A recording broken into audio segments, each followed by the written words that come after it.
Hi friends, welcome to ace little world. இன்றைக்கி என்ன பார்க்க போகிறோன்னா, பருப்பு வடை எப்படி பண்ணுறதுன்னு பார்க்கலாம். அதுக்கு நம்ம 300 கிராம் கடலைப்பருப்பை நல்லா தண்ணியில் அலசிட்டு ஒரு 3 மணி நேரம் ஊற வச்சுக்கலாம்.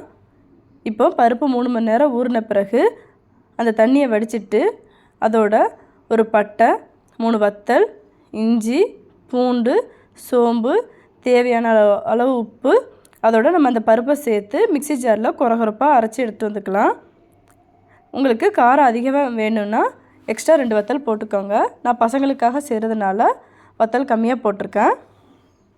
இப்போது அரைச்சி எடுத்துகிட்டு வந்தாச்சு. அதோடு நம்ம நறுக்கின வெங்காயம், கறிவேப்பிலை, கொத்தமல்லி எல்லாத்தையும் சேர்த்து நல்லா மிக்ஸ் பண்ணிக்கலாம்.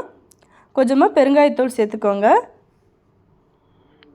இப்போது நம்ம உருண்டை செஞ்சு வச்சுருந்தோன்னா இந்த மாதிரி தட்டி போடுறதுக்கு ஈஸியாக இருக்கும். இப்போ எண்ணெய் ஹீட் ஆனதும் நம்ம அதில் வடையை தட்டி போட்டுடலாம். இது நம்ம டீ போடுற டைமில் ஈஸியாக செஞ்சு முடிச்சிடலாம். இந்த மாதிரி கோல்டன் கலரில் வந்ததும் எடுத்துருங்க. பருப்பு வடை ரெடி. ஓகே ஃப்ரெண்ட்ஸ், இந்த ரெசிபி பிடிச்சிருந்துச்சுன்னா லைக் பண்ணுங்கள், ஷேர் பண்ணுங்கள், மறக்காமல் சப்ஸ்கிரைப் பண்ணிடுங்க. பாய்.